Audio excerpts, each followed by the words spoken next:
पे हमेशा उनकी दादी चुनाव लड़ा करती थी, तो उसी परिवार की परंपरा को आगे बढ़ा रहे हैं और अभूतपूर्व जन समर्थन मिल रहा है उनको, क्योंकि हमारे यहाँ सबको पता है कि हम एक सांसद नहीं चुन रहे हैं, प्रधानमंत्री चुन के रायबरेली से भेज रहे हैं। आज योगी जी की जनसभा थी रायबरेली, अगर उस जनसभा की इसकी तुलना की जाए तो वहाँ पे आदमी नहीं है, और जो आदमी गए पैसे की बदौलत गए।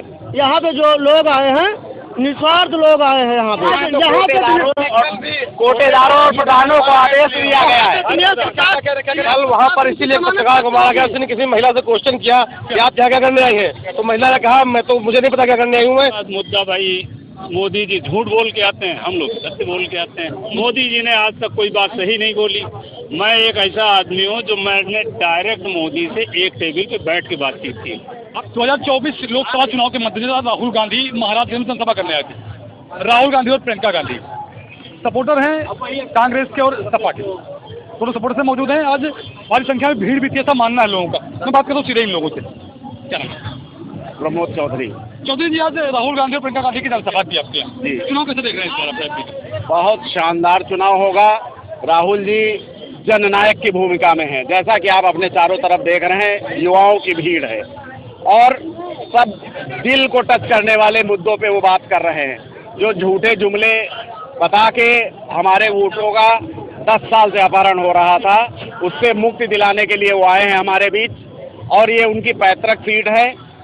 इस सीट पे हमेशा उनकी दादी चुनाव लड़ा करती थी, तो उसी परिवार की परंपरा को आगे बढ़ा रहे हैं और अभूतपूर्व जन समर्थन मिल रहा है उनको, कि हम सब लोग एक एक समाजवादी सिपाही राहुल जी के समर्थन में एक एक वोट निकलवाने को और उसको बूथ तक पहुंचाने की जिम्मेदारी है हम लोगों की, और बहुत शानदार जीत दर्ज करके जाएंगे राहुल जी यहाँ से, क्योंकि हमारे यहाँ सबको पता है कि हम एक सांसद नहीं चुन रहे हैं, प्रधानमंत्री चुन के रायबरेली से भेज रहे हैं।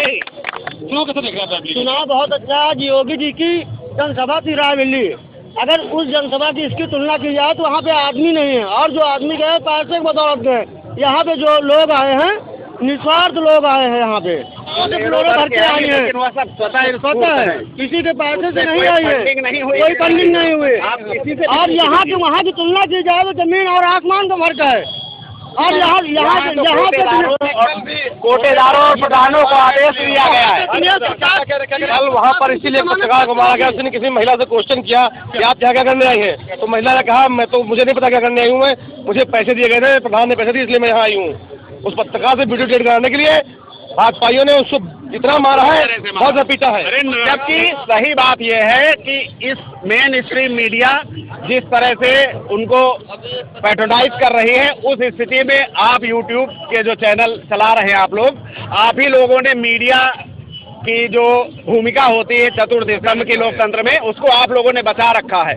और कल हमारे उस पत्रकार भाई के साथ जो दुर्व्यवहार हुआ है, उस दुर्व्यवहार का बदला हम सब लोग अपने वोट के द्वारा देंगे, 100% देंगे। मुद्दा क्या है लोगों के पास चुनाव का? मुद्दा भाई, मोदी जी झूठ बोल के आते हैं, हम लोग सत्य बोल के आते हैं। मोदी जी ने आज तक कोई बात सही नहीं बोली। मैं एक ऐसा आदमी हूँ जो मैंने डायरेक्ट मोदी से एक टेबल पे बैठ के बातचीत की। आपकी मोदी से मुलाकात? अरे हमारी मुलाकात हुई, हमने बैठे, वो भी अहमदाबाद। कब की बात है? अहमदाबाद में 2014 में। उन्होंने हम 14 लोगों का पैनल था, उससे सबको एक एक क्वेश्चन करना था। हमने उनसे एक क्वेश्चन में उलझा दिया उनको। हमने केवल उनसे पूछा, आज से 60-70 साल पहले हमारे जनरेशन की एक आयु जो है 70, 80, 90 साल हुआ करती थी। जनरेशन चेंज हुआ, केमिकल इतने यूज हुए, उसकी वजह से हम लोगों का औसत आयु घट गई। मोदी जी से हमने यही क्वेश्चन पूछा। मोदी जी ने कहा हमारे गुजरात में किसी प्रकार का कोई केमिकल का प्रयोग ही नहीं है, एक भी केमिकल प्रयोग नहीं। उतनी टाइम हमको टाल दिया। हम लोग अमूल डेयरी घूमने गए, वहाँ पता चला बगैर केमिकल के कुछ हो ही नहीं रहा। हम लोग तो पहले समझ गए थे झूठ का पुलिंदा है और कोई बात नहीं। देखिए,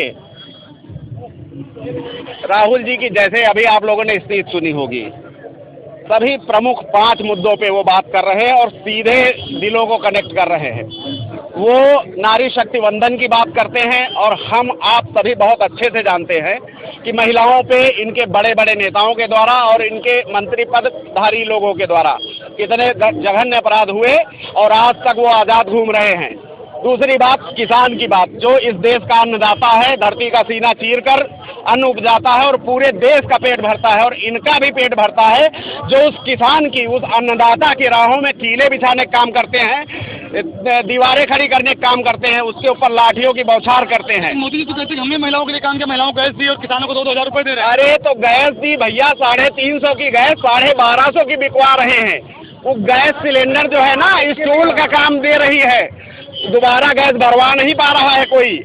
आप बताइए गैस 1 करोड़ नौकरियां दी हमने।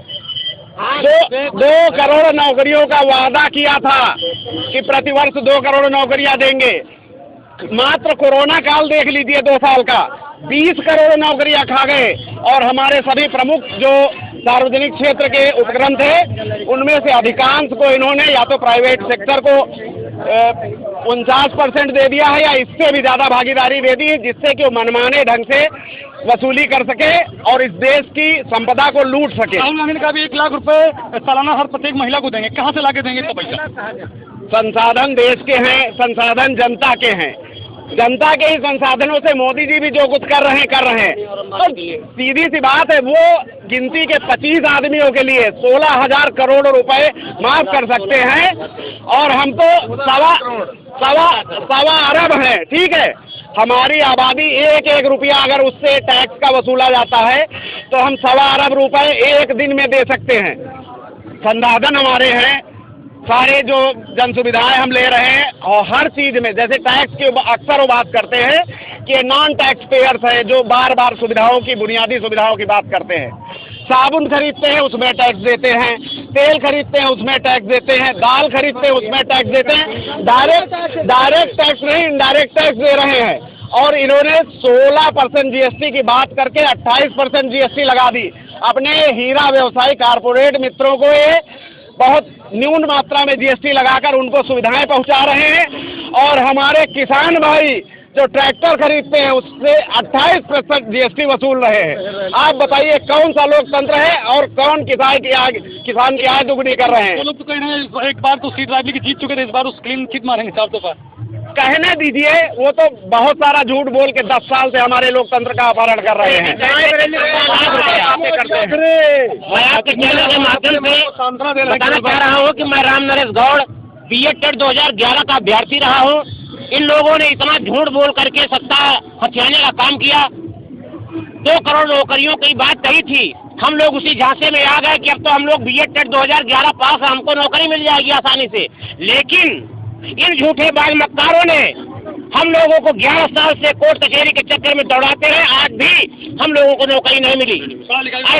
मैं बेरोजगार हूँ, स्वयं का बेरोजगार हूँ, कोई दूसरा नहीं हूँ। ऐसे झूठ मक्कारों को हम लोग वोट क्या, उनको देखना पसंद नहीं करेंगे।